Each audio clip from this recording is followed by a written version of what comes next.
Hello to everybody that's out there. Hope you're having a good night, good Saturday night. Thought we'd get on tonight,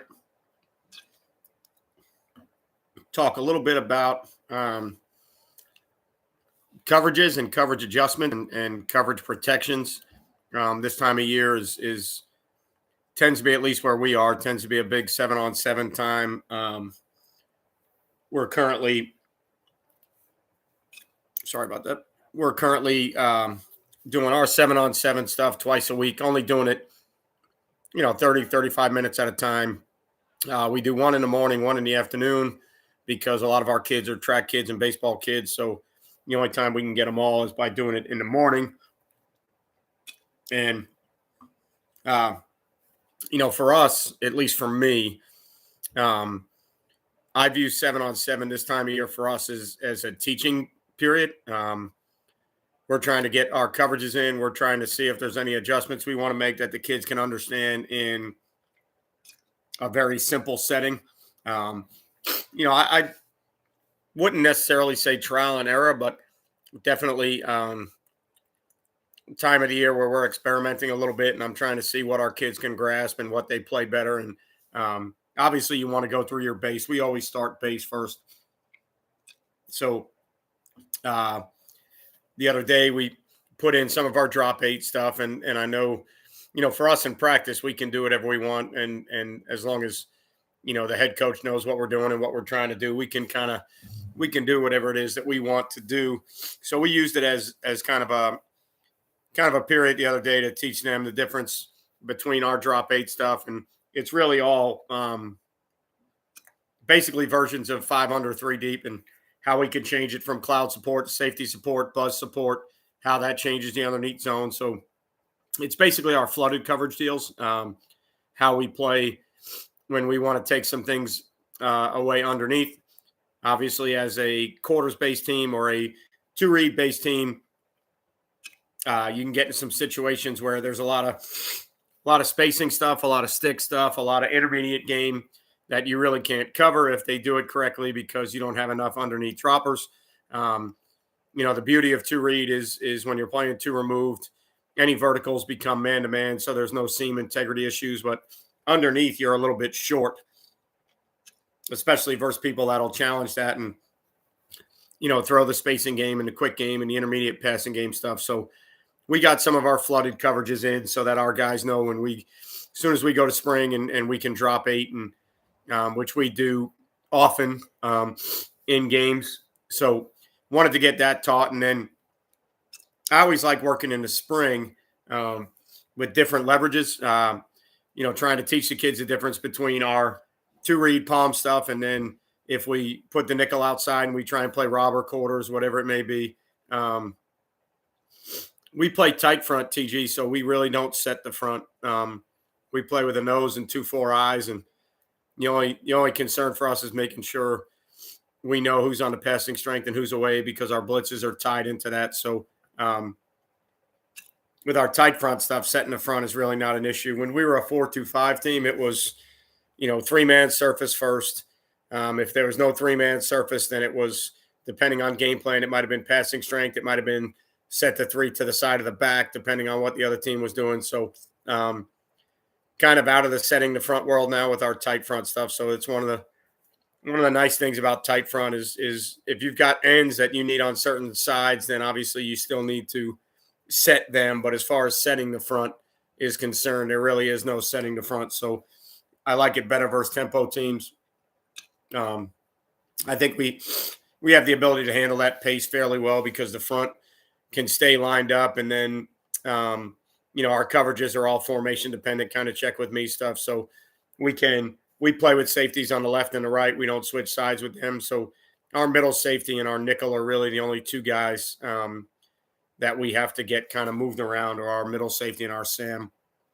But we're also, this time of year, I'm currently teaching the Sam, the Mike, and the Will how to play all of the variations in our base coverage. So they have to play the inside part, and they have to play off a 3 and play 3 vertical, and then they have to play the outside part, and they have to be the push of 3 or the swing deep of 3 players. So the more we can get that done in the spring right now, the more we can play tempo teams and stay on one side. And our Will's good enough right now to run with.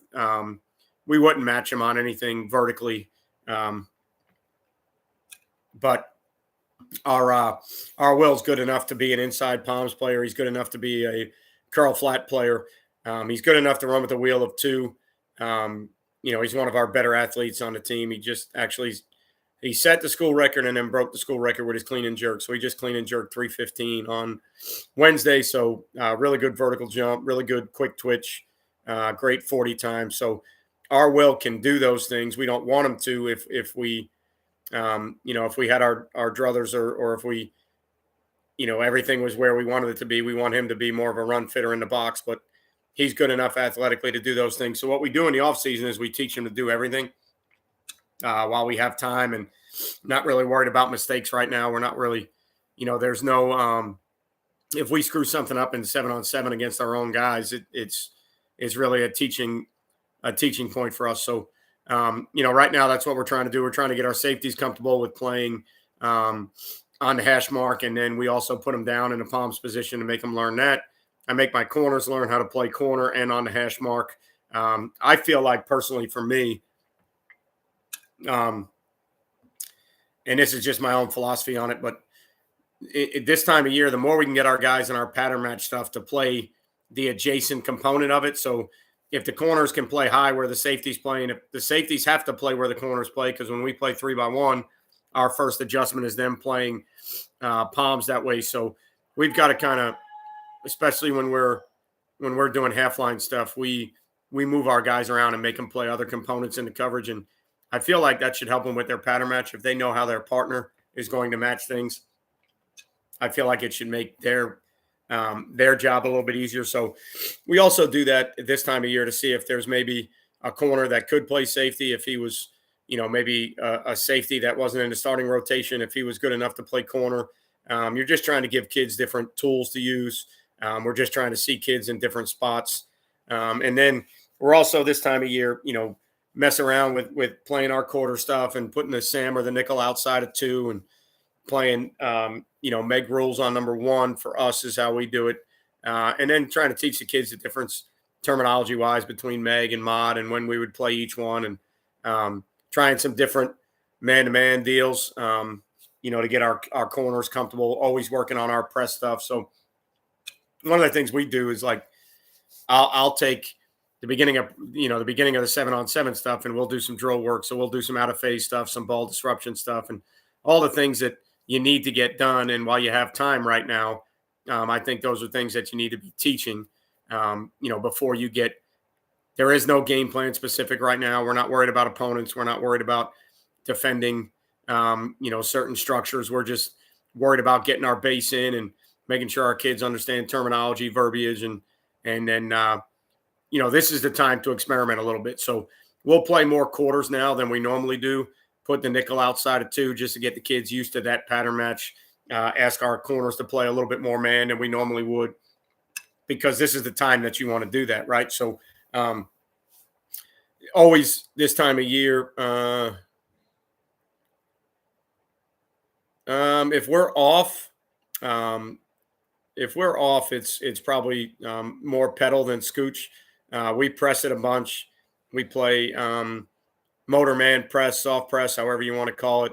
We inch back at the line of scrimmage. I think it's a lot easier for our kids to inch back and then mirror releases. We try to stay square as long as possible.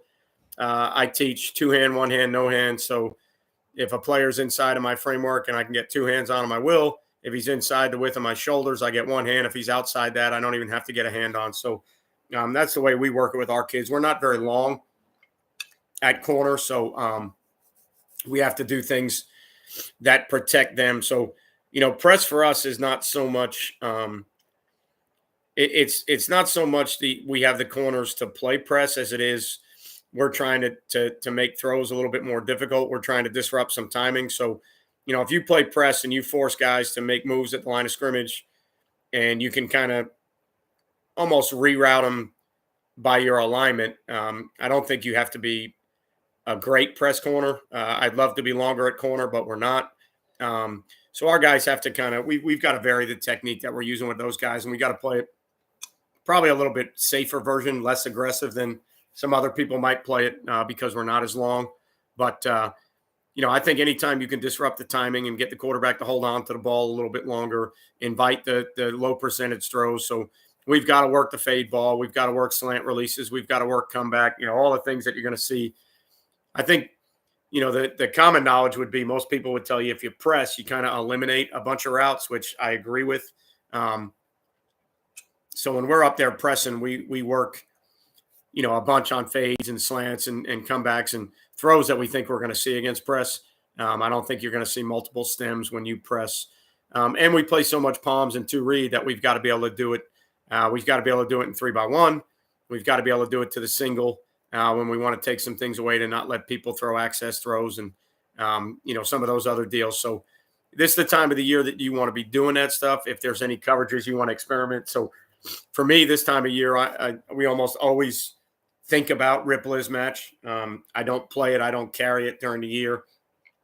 At least I haven't the last, 10, 12 years, something like that. We're more of a spot drop 3-deep team. And the reason we do that is because we need to close the middle of the field. But when we close the middle of the field, we spend so much time in our middle of the field open pattern match, our quarters toolbox pattern match, our palms pattern match stuff that I don't want to teach another pattern match. So 3-deep for us is a change up. It closes the middle of the field. And so we get away with spot dropping it. I don't know if that's the way I would do it if that was my base. If I was a one high team, I would probably base out a Rip Liz match. And one of the things I've actually been looking at, the way we play it in our drop 8 deal, I think it would be kind of interesting as a drop 8 team. If you played Rip Liz match and you allowed your inside, for us, it would be the Mike in our 3-3 deal. If you allowed that guy to be the guy that's kind of the robot per se, and then your other two, for us, it would be the Will and the Sam could be your curl player. So instead of having them worry about the robot and cutting the dig when they get unders and other stuff, you could actually have them just be hooked to curl players, and then all the other routes that go under can get passed off to the Mike. So I always, for us with our drop 8 stuff, I always kind of look at that because our spot drop 3-deep has some seam integrities to it. We've got to teach our corners to midpoint. We're trying to get hands on people, but it's not always realistic. So, there's certainly some seam integrity issues that we have, but we change it up enough for us. And, like I said, we don't sit in it. So it's got to be something that you feel like you can get us into, or you can get us into. The great thing about 3 high stuff with the middle safety is he almost always looks like he's a middle of the field player. So one of the reasons we carry it and we play 3-deep is we have to close the middle of the field, number one, because we're middle of the field open. But number two, if we play the middle safety where we play him and he's always a down part of the coverage, then I think eventually people start figuring out that they can attack that structure with their middle of the field open beaters. And so with the positioning of the middle safety in the defense, I think it's only natural to carry 3-deep schemes with him as a middle of the field player. We also drop him down sometimes. We worked the other day on some buzz stuff where we put the Sam outside of 2, and then we drop the middle safety underneath the Sam and the Mike and played some 3 buzz looks just because we have to change the leverage of what we do. So, with your coverages, you've got to get good at what you're doing. You've got to get good at what your base is. You got to know where you hang your hat. But you also have to have your change-ups because anybody or any coach in any team that's worth a salt, if they know the coverage, they have coverage beaters, right? And coverage beaters are always going to be tough to defend because within the rules of the coverage, the routes are going to be, diagrammed as such and ran as such that they're going to give the rules of that coverage some issues. So, you always have to carry those other pieces. You always have to be able to play other deals. So I think this is the time of the year when you should do that. I think this time of year you should be working on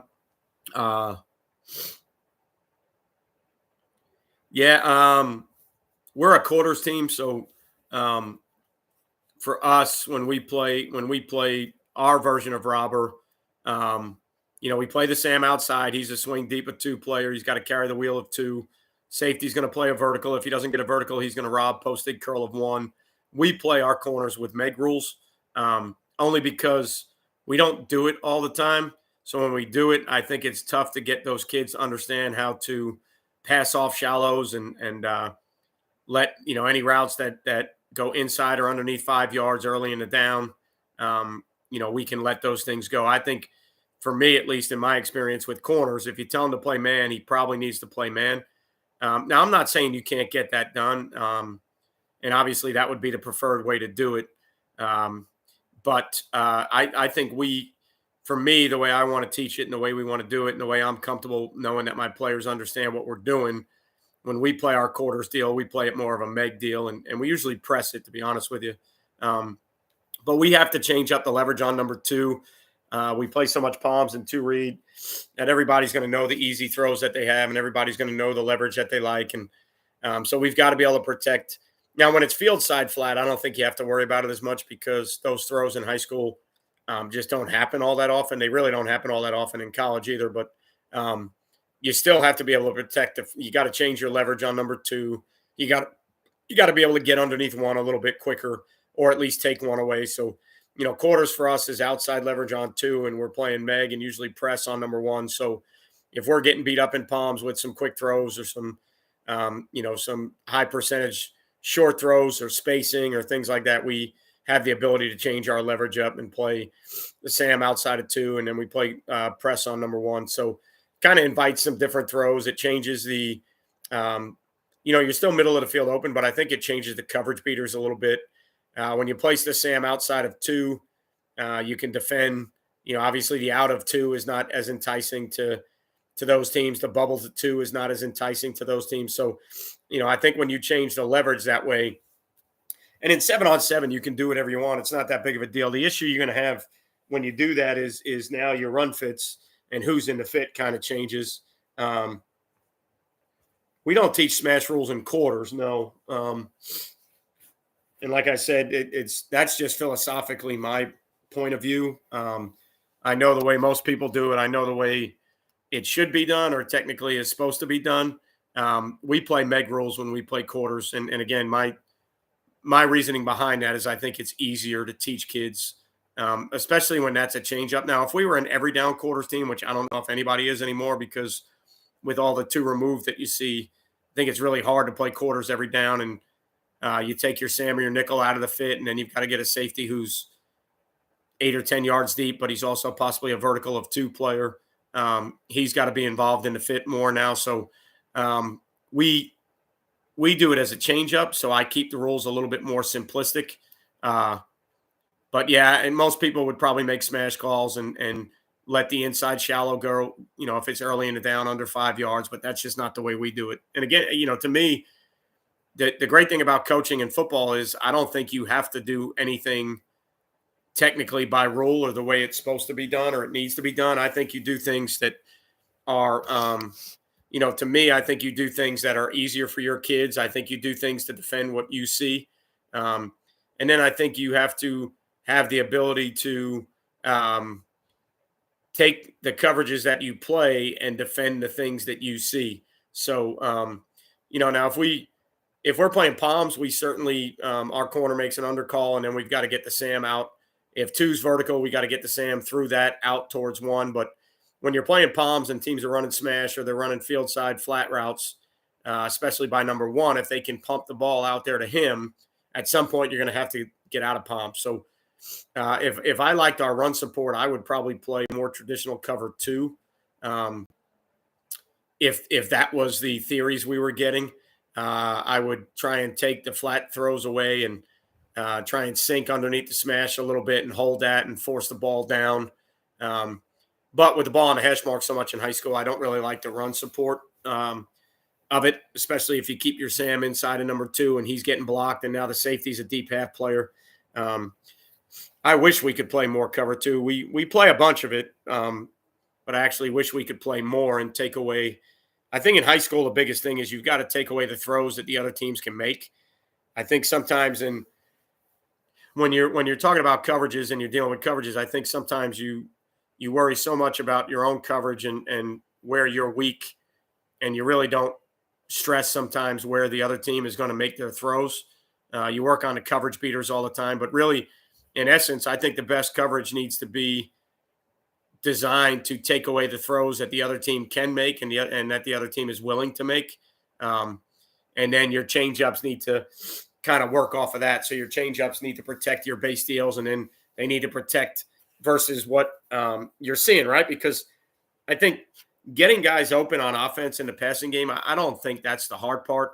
I think guys are smart enough nowadays to understand coverage and structure. And if you give them enough time, that's why like 7-on-7, the completion rate is so much higher than games, right? When a guy has nobody in his face and he's got 3 seconds to throw the ball, and every throw is a clean throw.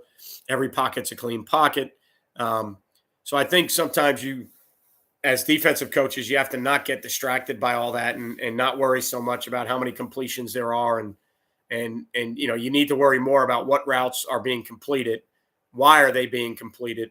If they're routes that are being completed because it takes advantage of your coverage structure. So like for us, when we play 2 read, if teams ran spacing with 1-2 and the back, and 2 wasn't somebody that's going to the flat, they're going to have more players underneath than we have, and they're going to probably complete some passes that we would obviously rally down. We would rally down too, but to me, Palms is a deal where there's no seam integrity issues, and it's kind of a safe coverage. It's a quarters adjustment, a variation as a quarters team you probably need to carry, especially for run fits. But I think underneath, especially if teams were willing to do it, there'd be a lot of completions in 7-on-7 against Palms. Now whether they're willing to do it or not, whether teams are willing to throw those balls over and over again, a lot of times the offense is doing the same thing as the defense. They're experimenting right now. They want to see different route combinations. They want to see the balls their quarterback can throw. And then when you get to 7-on-7 tournaments or games or whatever, I think it's a little bit different because now guys are trying to run the things that they think are going to be open in 7-on-7. So for us, we don't carry anything other than what we're going to play in live games. We will carry some man deals, just for 7-on-7 purposes, but we play those in games anyway. So, we'll carry some man deals when underneath help. We'll carry some man deals with the post closed in the middle. But those are all coverages we carry into the season anyway. So we never carry anything just for 7-on-7. We carry man under 2 deep as a change up to our third down stuff. We carry man with 1 rat, 1 low, 1 high, for us as a third down deal also. So there's things that we do that we carry for certain scenarios in games, and then they help us in 7-on-7, right? Because if you wanted to be successful in the 7-on-7 world, you better do 7-on-7 things. I just don't think a lot of the true 7-on-7 deals correlate to 11-on-11 when you have pass rush and the pocket's not as clean. So we always treat our offseason deal where we're going to get our coverages taught. We're going to get our pattern matches taught. We're going to rep the heck out of all the coverage beaters, and we're going to work on our communication of the corner and the safety talking to each other, and the Mike and the nickel, or the middle safety and the nickel playing off of 2 and 3, and making sure we get all those things. Teaching our kids the way we want to teach them with the terminology. So for us, we kind of break it up to where the corner, the safety need to be able to tell me what 2 did, and then the Mike or the middle safety and the nickel need to be able to tell me what 3 did, and we make it real easy. The corner and the safety need to tell me was 2 in, up, or out, and then the Mike or the middle safety and the nickel just need to tell me if 3 was wide or tight. After each snap, they need to be able to communicate that to their coaches, because now we can then, if they don't know what the release was, then you can't play the coverage. If your coverage is being matched off of certain releases and guys don't know what the releases were, then there's no way you can possibly play the coverage, right? So one of the things we've got to talk about in the offseason all the time is, all right, what did 2 do? Well, if the corner can't tell you what 2 did, you can't play the coverage. If the safety can't tell you what 2 did, you can't play the coverage. If the corner and the safety tell you 2 different things on what 2 did, then you're going to have issues in the coverage, right? So, for us, it's about getting on the same page with the corner and the safety and the nickel and the Mike, or the nickel and the middle safety, in our pattern match deals. And then it's about teaching the change-ups this time of year, so that your kids get comfortable playing the change-ups, and then teaching the whys of what you're doing, right? So teaching the kids, okay, look, if these are the routes that they're throwing, this is our answer. This is what we need to be able to do. And then you teach why and say, okay, well, when they're doing that, They're taking advantage of the fact that we really only have two underneath defenders. So they're throwing stick and spacing and other things. And if we play a different version of the coverage and now we don't have to match it, we can take away all of those underneath windows and we can force the ball into different spots. So, to me, that's what this time of year is. That's what we're working on right now. And then, like I said, we'll teach our drop 8 stuff. We won't do it, when it's an offensive day, we're not going to drop 8 on the offense. But if it's a defensive day, we'll teach our drop 8 stuff and we'll make sure our kids stay comfortable. For us, the big deal is the Mike is now in the coverage. He's a strong side hook of 3 player. The other big deal is when we've got to make our kids, I try the best I can to make them go from pattern match to spot drop as many times as possible. And then we've got to communicate that with each other to say, hey, don't push, alert push. When are we pushing and matching routes? When are we spot dropping? So that's something that we've got to constantly be looking at. We've got to be aware of. I want the stress to be on those players as much as possible this time of year in coverage. And then as we get close to the spring, now you're getting into game plan stuff. And all right, guys, we're only going to carry these 3 or 4 things. We don't have to rep everything, because now we're getting more game plan specific. So, right now that's what we're trying to do. Like I said, if I was experimenting, this would be the time that I'd be looking into playing Rip Liz match, or if I wanted to play something a little bit different way. I always kind of look at our quarter stuff and see if there's maybe a different way or a better way to play it. If we play the nickel or the Sam outside of 2, I actually thought about almost teaching it similar to Rip Liz match for those guys, so that if 2 is in the seam and we lose, and, the safety gets lost, maybe he thought it was run and he's got to trigger runs quicker, then we can at least carry 2 in the seam with the Sam or the nickel and not just let him rip down the field. So I think when you're teaching quarters to 2 removed, at least the way we do it, I think you've got to be real careful with what you're doing on 2. And again, your Sam or your nickel's out of the fit now. He's outside of number 2. He's further away from the run. So your high safety is going to be, more inclined to enter the runs quicker, and you're going to try and send the ball to the safety. But he's also technically on paper a 2 vertical player. And I think that's what makes it such an issue when 2's removed, is the guy that's the 2 vertical player is also the guy that needs to be quicker to the run fit than the nickel. So I'm always looking at different ways we can play that. Different ways we play our cover 2 stuff. We try to jam funnel it. We try to trap it, try to play it in some soft looks. Again, just trying to figure out what our corners like, what they like to do, what they play better, and then talking to the quarterback and our head coach who calls the offense, what gives you more issues? If we're playing cover 2 and we're playing it like this, do you think it's easier?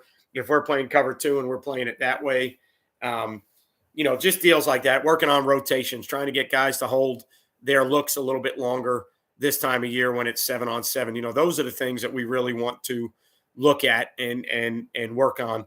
And then if there's any new, I think possibly there's some new man deals that we may look at playing off of some of our pressures. I think there's, for me at least, I think there's some better ways we could play behind some of our pressures where we're playing a combination, a man coverage deal, maybe, maybe pee on a back if we're sending 5 and then giving us 2 extra players that can be vision and break. Trying to live between the 3 under 3 deep world, 4 under 2 deep world, and the man free world, and trying to get the best of both behind some of our 5-man pressures and saying, all right, we play 3-3-5 personnel, so we've got 5 DBs on the field all the time, so we should be able to match up with the other team's skills. So what if we play some deals where our corners and safeties play the 1s and the 2s, and we send 5 and we peel the back, and that gives us 2 guys to either be low hole, high hole, both underneath hole players. Because I think for me, the thing I'm always looking at is you look at your traditional, like when you look at your traditional man free or your traditional rat coverages where it's 1 low, 1 high, and you want to defend the post. Well, is that really the throws that you're seeing when you get into those deals? Or are you seeing more crossing routes? Are you seeing more, mesh stuff? Are you seeing more rubs to try and beat your man stuff? If that's the stuff you're seeing, then you'd be better off playing with 2 underneath players and making them throw the ball over the top. Now, again, for me, we're going to carry versions of each one, and we may not play them every week or we may not play them all. And I think that's the big key too. A lot of times guys will ask, well, how much do you carry? Well, how much do we carry into a game, and how much we carry is a remotely different conversation. In Florida with spring ball and 7-on-7 stuff and the time that we have to teach stuff, I think we can teach a bunch of stuff. We don't ever go into the game with all of it. There's no way I can't carry it every week. I feel like you've got to have a lot of stuff that you teach, and then each week you kind of pick and choose what you're going to put in the game plan bag, that week. So when we carry some of our third down deals, and we carry some man deals where we may carry man under two deep, we may carry man with one low, one high, when we're sending four, try to match that up with some of our sim creeper deals where we're trying to get matchups in pass rush, and then we mix that in with some cover two and some other things. So one of the things we got to work a little bit more on, I feel like that hurt us last year, is we've got to get better with our third down deals. We've got to get better with our looks. I don't know. I don't know, Caleb, if that's what you'll see next. I feel like the NFL teams, to me, do such a better job supporting runs when they're in man-to-man.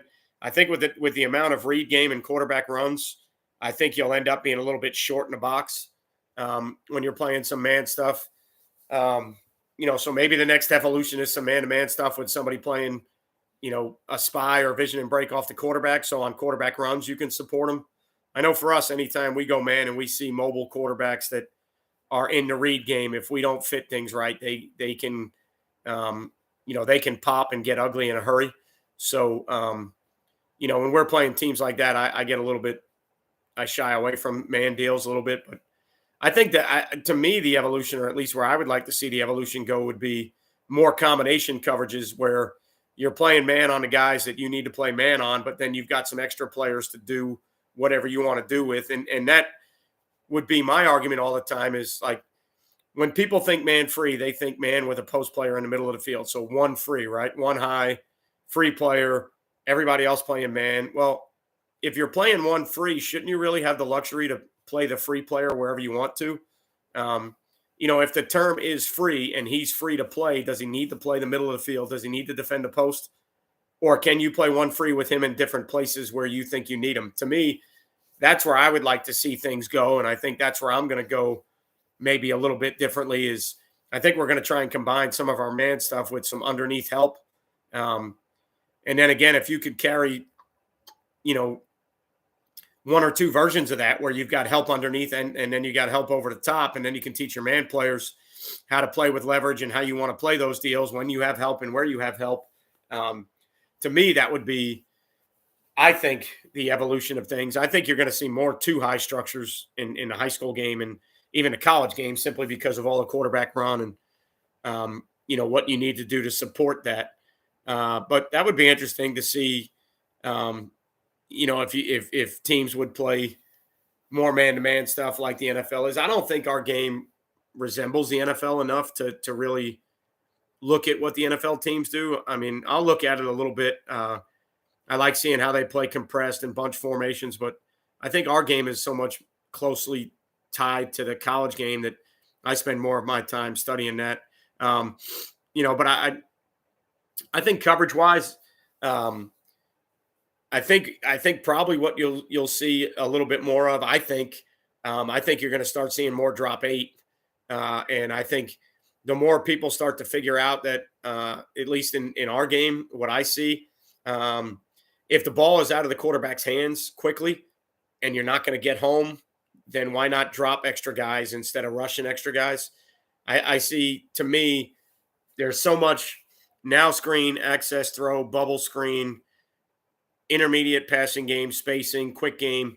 I think that is so much more prevalent in the high school game that I think our coverages need to match taking those things away. And almost, I know this can be kind of risky for a defensive coordinator, especially if you're not the head coach, but almost challenging teams to throw the ball down the field, right? I know we talk about covering everything top down, keep the ball inside and in front, and don't give up home runs. And I know we talk about that all the time, but if we're not really seeing as many of those throws, maybe we should challenge the other team to make those throws and get them out of their rhythm passing game and get them out of their underneath intermediate passing game and try and force the ball down the field, because I don't think in high school those throws down the field are high percentage throws. Now, I know they're not high percentage throws in any league. The longer the ball is in the air, it's like a golf shot. In theory, the quicker the ball gets on the ground, the better chance it has to be safe. The longer it's in the air, sometimes the more things can go wrong. So if you can get a ball on the ground and rolling, especially when you're around the green, a lot of times that's the safer thing to do. So I know that we want to defend vertical passing game, and we don't want to give up easy touchdowns, and we don't want to give up quick touchdowns and momentum changing plays. And I know we talk about explosives all the time, and what do you label as an explosive? And if we can limit explosives, I know those are all the things that defensive guys talk about, and I know those are the things that we probably should be looking at. But to me, sometimes I sit on the other side of the fence with that, and I say, well, maybe if we challenge more of the underneath throws and force the ball to go down the field, the longer the ball's in the air, the more things can go wrong for the offense as well, right? So, if we can challenge some of those throws that aren't high percentage, teach our guys how to play the ball down the field, teach our guys how to play in phase and out of phase.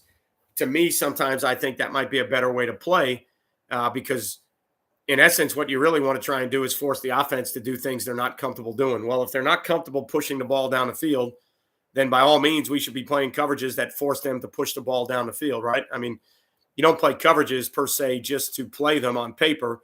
You don't play coverages because you learned them at a clinic. You play coverages to take things away. Now obviously you've got to support the run within those coverages. If this is a coverage talk and we're talking routes and passing game, then it's a little bit easier to discern what you're trying to do to take away passing game stuff. But I think in our game, at least to what I see, it's still 75% run. So coverage-wise, we better be able to play coverages that can help us support the run. And that's the hardest part when when you're trying to learn coverages and you're looking for cut-ups, and everything you see coverage-wise is going to be defending routes. You don't see a lot of guys talk about, all right, when we play this coverage, here's how we have to fit runs. Here's how we have to support runs. And I think that's the biggest thing for us, especially in our game. We had better figure out how we're supporting runs, who our force players are, where's the free hitter, where are we sending the ball.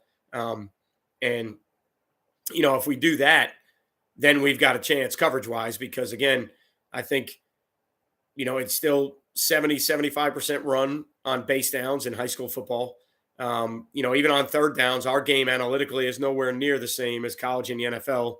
3rd and 5 in high school could be a rundown, especially if you're playing a wing T team or a flex bone team or a single wing team. If you're defending those kind of offense, which, for us in high school, the thing we got to keep in mind as defensive coordinators, we probably have the toughest job of everybody, because week to week, you're going to see such a myriad of offenses, especially depending on what part of the country you're in. Whereas in college and the NFL, there's really only so many things that you see.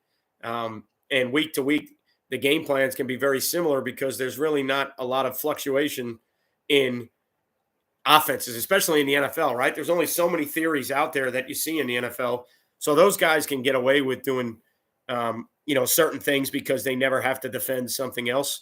If you want to get a laugh, sometimes if you're at a clinic with a NFL guy, ask him what he does to wing T stuff, or ask him how he defends some of that stuff. And, they get a little bit annoyed with you because they don't see it and they can't talk about it. But, I think we have the toughest job as a high school defensive coordinator, because every week we're seeing drastically different things. You're going one week from, a wing T team, and the next week you play a spread team, and the next week you play a flex bone team. And, it's just, again, especially with wherever you are in the country, you're going to see so many different things. So when guys will ask me questions about certain coverages, it's like, well, how would you defend, double tight, double wing and things like that? Because in their part of the country, they see that more often. So, you would choose, obviously you should always choose your defense and your structure based on your opponents and based on what you see, right? It's nice to have a structure and to have things that we put on paper. But at the end of the day, defense is about getting off the field, getting the ball back to the offense without giving up points. So we need to line up to what we see. We need to defend what we see. And then, I think the biggest thing is, how do we take away what offenses do, right? So, we have the coverage. Number one, most guys usually play. For us, we play the coverages we play because they're the coverages that I am most comfortable teaching. I'm most comfortable teaching from a quarters toolbox. I'm most comfortable teaching, middle of the field open pattern matches and how we do that. And so that's one of the reasons that we do what we do. The other reason is I think it helps us defend what we need to defend, right? Because that's ultimately what we should be doing. So I don't know if the game's going to trend to high schools playing more man. Too much quarterback run for me, in my opinion. Too much read game, in my opinion, for that. But I would like to see it go to more combination man stuff where, I think the one thing we probably got to improve on more than anything else is being a little bit more diverse behind 5-man deals and not getting stuck behind 5-man deals playing the same thing all the time. So 3 under 3 deep and 4 under 2 deep, mixing in some man free, but then also maybe some peel stuff and getting 2 extra players, right? So you're playing man to man on 4 players, and then you're peeling the tailback or the whoever. If it's 1 back, it's easy, who to peel. If it's 2 back, peel the tailback, play man to man on a sniffer.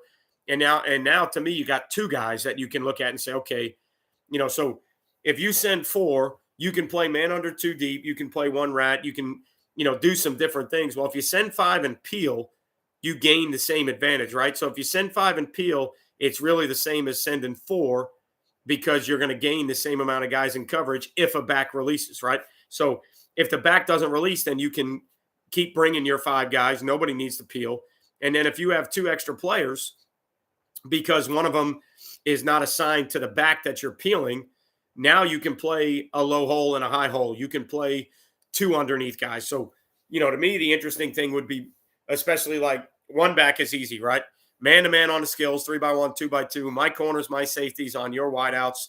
And then we will peel off the back and we'll keep 2 players that we can do different things with based on what we need, right? So if we're playing a lot of quarterback run teams, I want 2 guys with vision on the quarterback and vision in the run game that can be aggressive to fit, knowing that their responsibility is not being compromised in coverage, right? So if we're playing man-to-man on skill players and, if it's 2x2 and we're playing man-to-man on the 2 twins to each side and we're man on 1, man on 2 in the slot and we're peeling the back, I now have 2 extra players that I can have vision and break, integrity where I can play more aggressive on the run. I can play more aggressive on the quarterback, and then I can help underneath throws. I can help the slant windows, and I can rally to the ball when it's thrown because I'm looking at the quarterback, right? So I think it's going to go – I think we're going to start seeing more combination man deals where, you're playing some man theories with some help in different spots. I think maybe, to me at least, the trend might go to more peel stuff to where,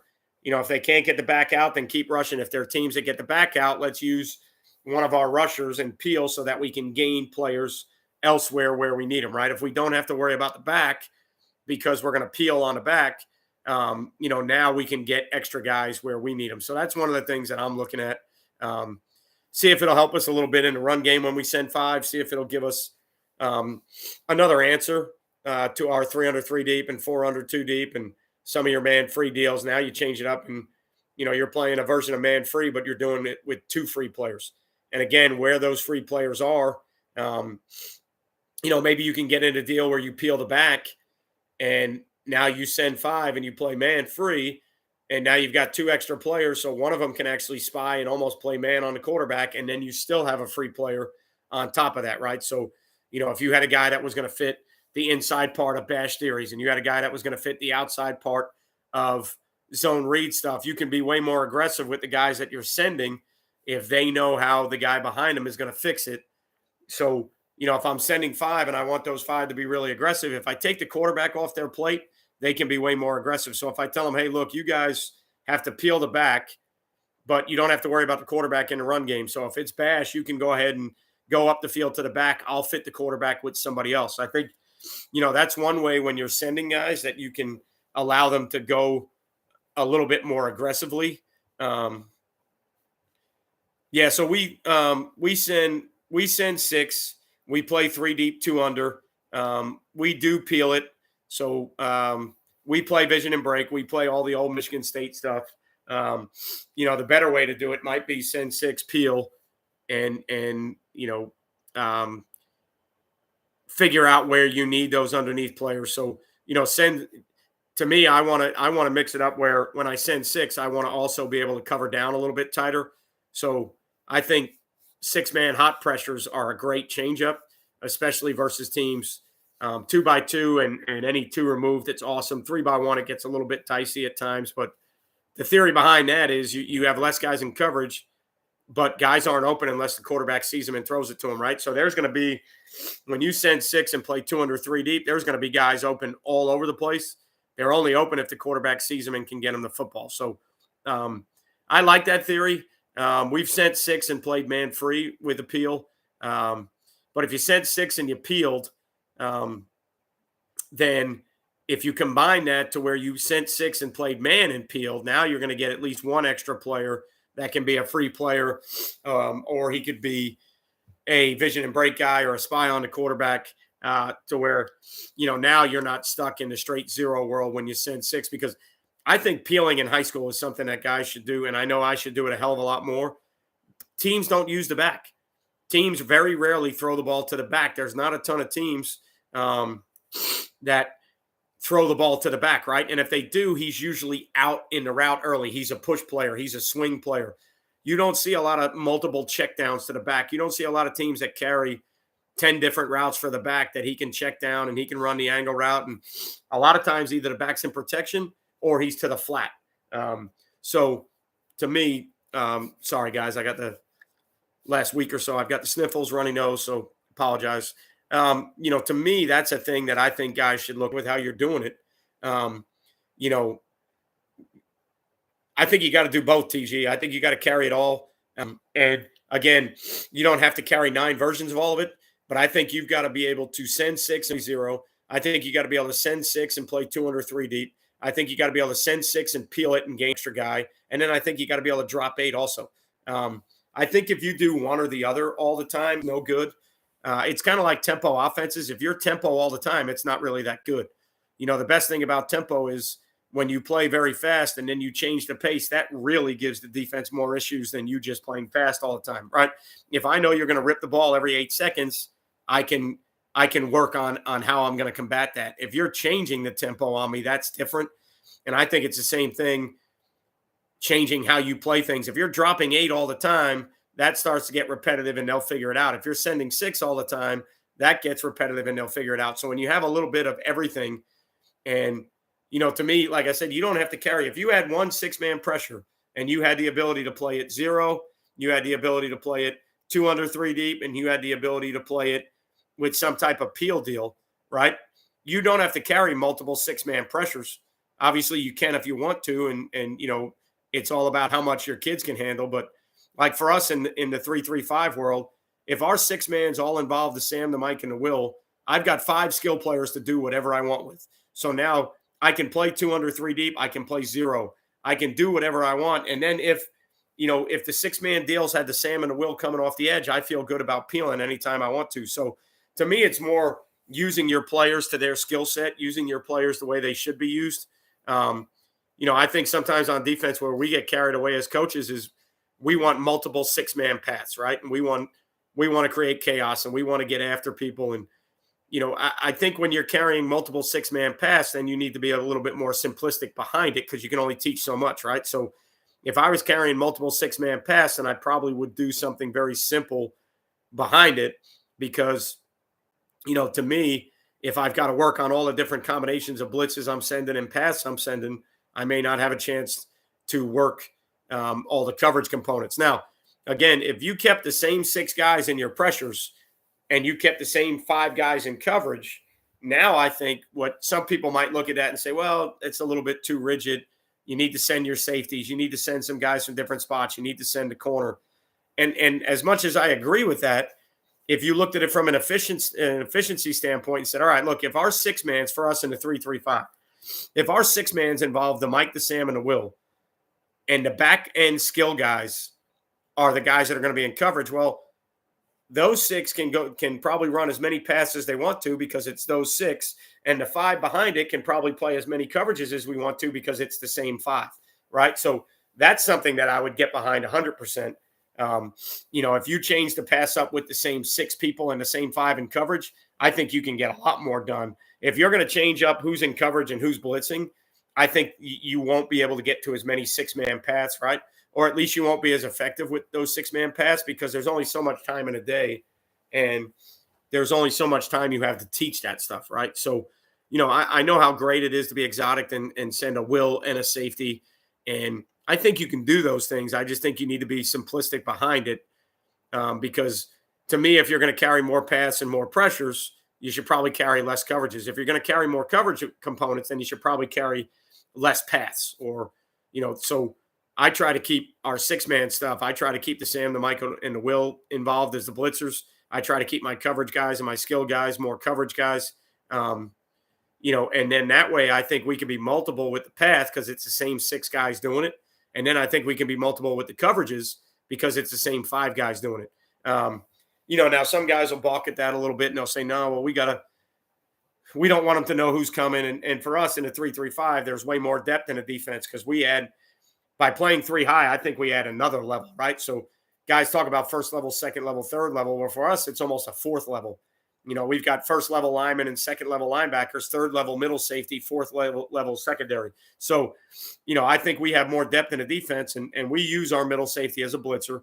But he's kind of combined in five-man pass where we only play certain deals behind it. So for us last year, when we involved the middle safety, we played 4 under 2 deep, and that's how we did it, right? So we had a couple different paths for the middle safety, and we tagged him with a different linebacker, but we played 4 under 2 deep. So, for us, I think as a coach, you have to have your own philosophy. You have to know the things that you believe in. And, I believe in as much simplicity as possible while being able to be multiple as well, right? So I think 3 high gives us that ability. I think our playing with 5 secondary players gives us that ability. And again, the thing that I tell people all the time is we don't carry everything every week. So, one of the things that you got to look at is just because we're repping things in the off season or in the summer or in camp, if we don't carry them, then they're not that expensive. If you try to go into every week with all those things, there's only so much time in the game plan each week or in the practice plan each week to get it done.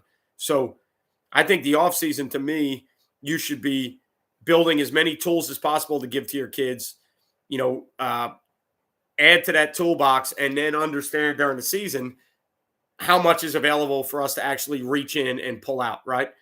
If you have a lot of things in, then you have more things that you can pull out, but I don't think you need to pull them all out every week, right? And then, the other thing I think people should be looking at is where did you get hurt with your coverages the previous season? And that's what you should be working on in the offseason, right? So if you played middle of the field open and teams threw a bunch of post or a bunch of post over dig or, whatever combinations that you saw, then you need to work on defending those, whether it's a coverage variation or adapting the rules of your coverage to play it better or just the execution of the coverage. So, for us, because we start in quarter space, pattern match, and because we're going to run so much palms to read, we have to spend a ton of time teaching, repping, and doing that.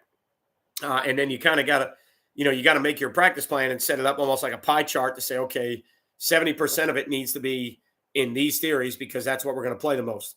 Then we can break down into the other ones and go, all right, let's work on our flooded coverages, our 8-man drops, and our 3 deep principles. And, let's work on that this amount of time. And then let's work on our man deals this amount of time.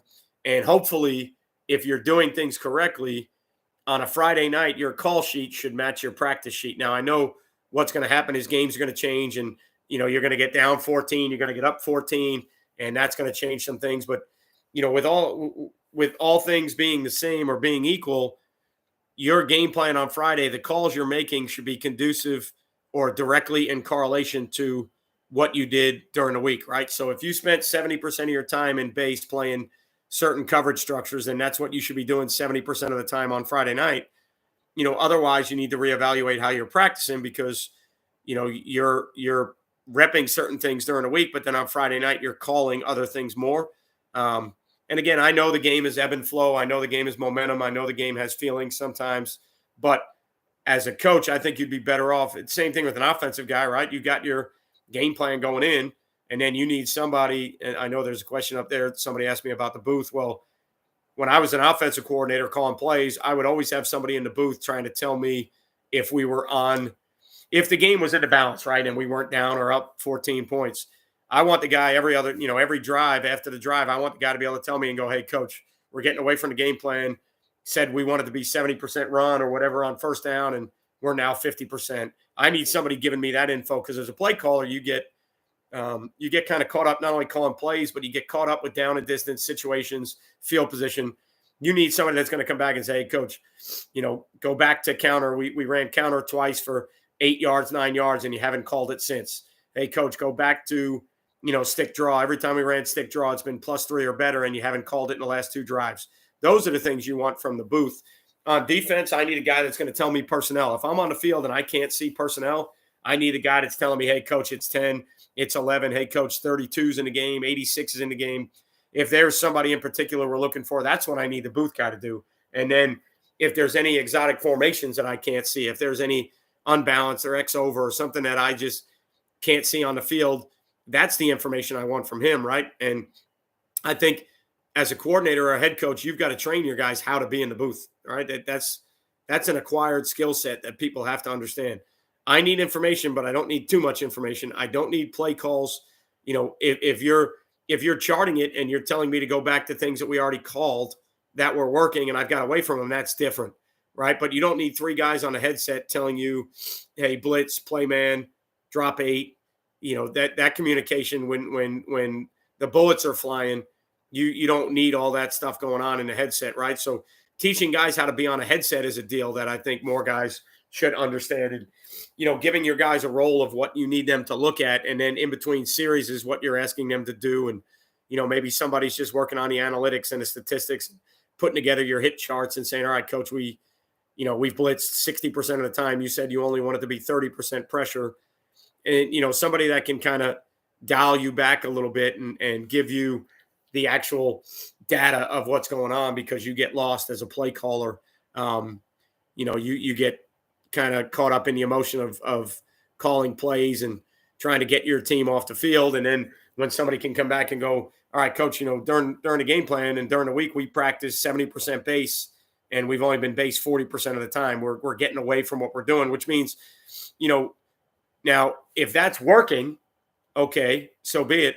But really, it means our time management is really poor because we practiced all week a certain way and we put a lot of our time and effort into certain things that we're not doing at the same efficiency, or we're not calling at the same, rate that we were calling during the week, right? Those are the things you need from the booth. So I hope that helps you. If I was on offense, I'd be asking for fronts. Where's the 3 technique? If I'm on the field and I can't see it, where do you think the 3 technique is? How are they setting them?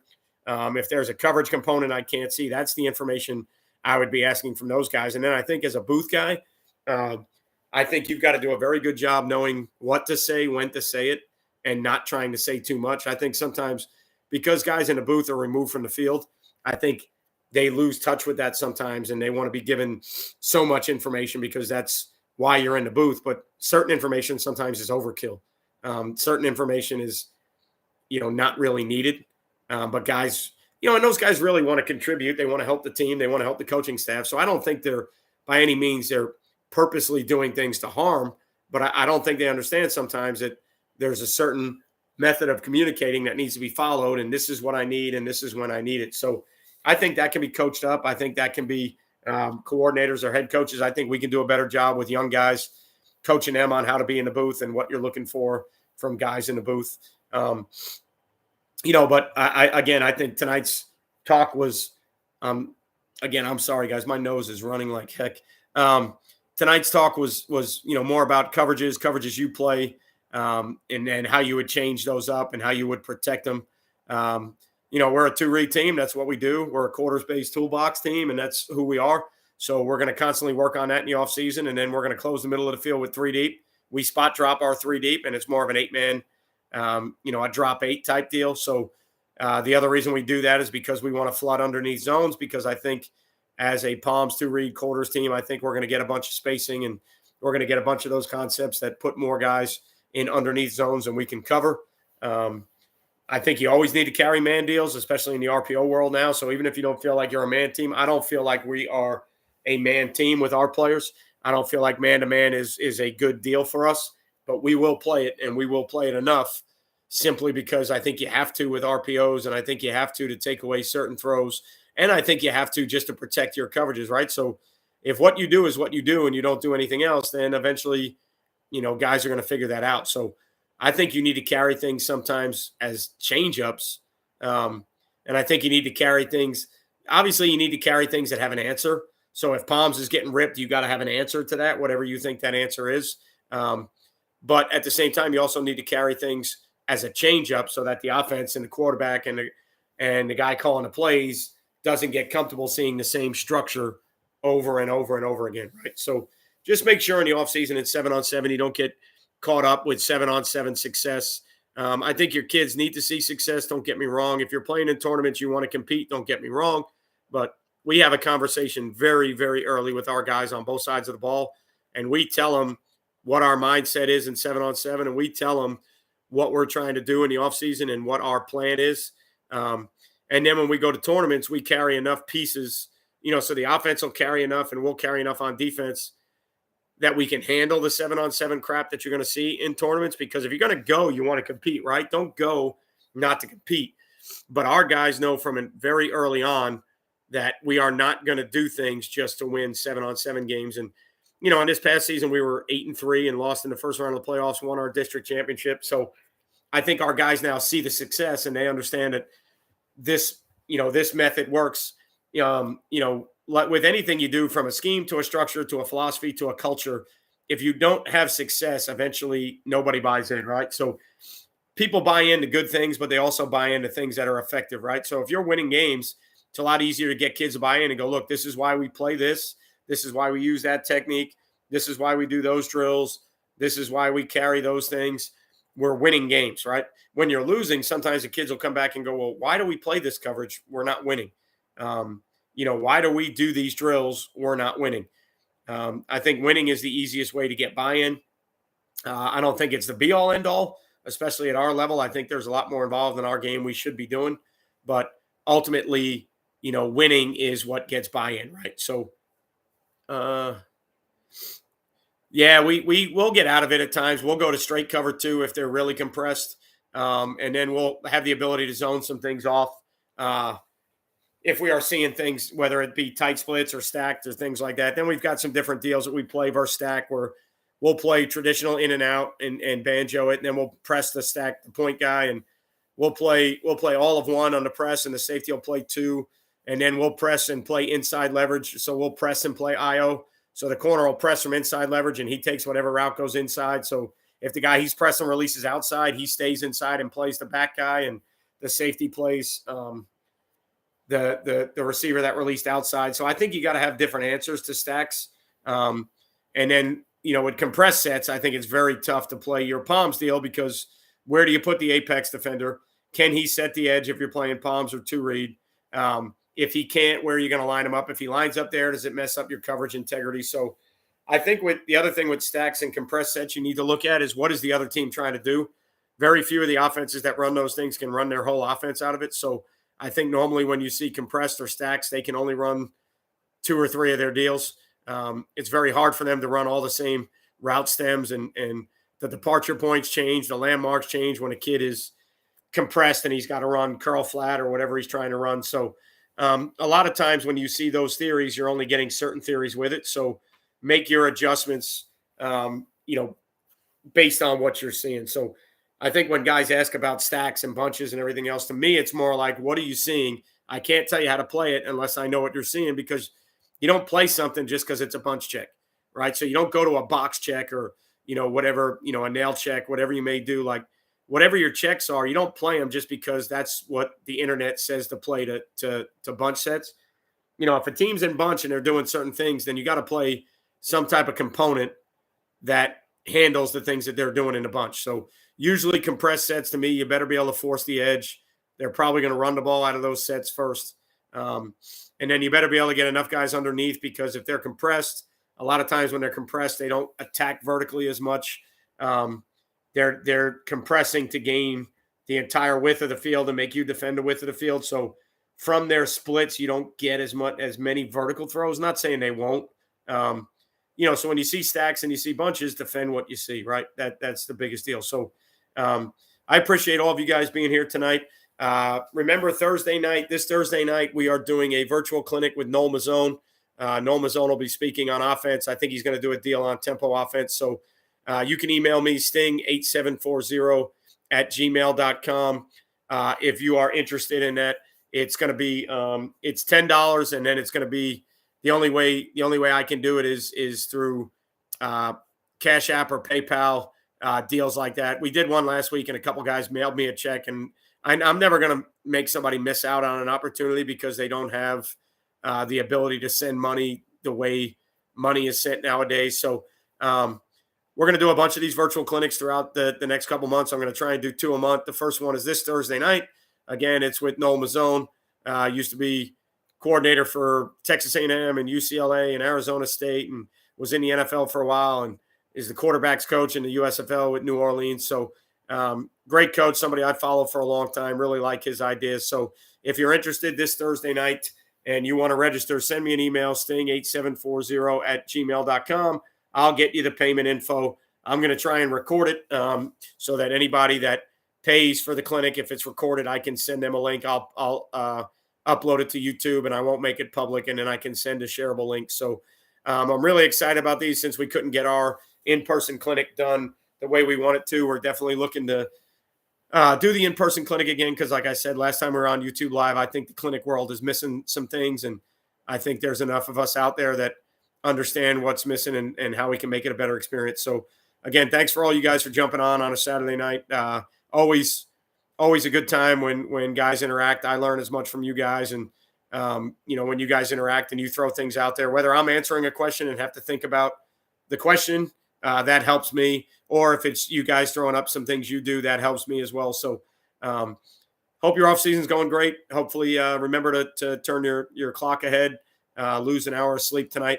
If you're a golfer like I am and you have a certain tee time tomorrow, make sure you don't show up early or late because of the time switch. If you don't change your clocks and you show up at 7 for your tee time, you're probably going to miss it. So spring's coming up, summer's coming up. I hope you're all doing well. I hope the weather's changing where you're at. It's been absolutely beautiful where we are. So thanks for being on tonight. Thanks for being on a Saturday night. Thanks for all the comments. Remember, Thursday night, Noel Mazzone. Email me, sting8740@gmail.com if you are interested. Thanks for everything you guys do for me. Thanks for subscribing. Thanks for coming on live. Thanks for watching the videos. Remember, you won't play well until you play fast. Appreciate each and every one of you guys, and I will see you next time.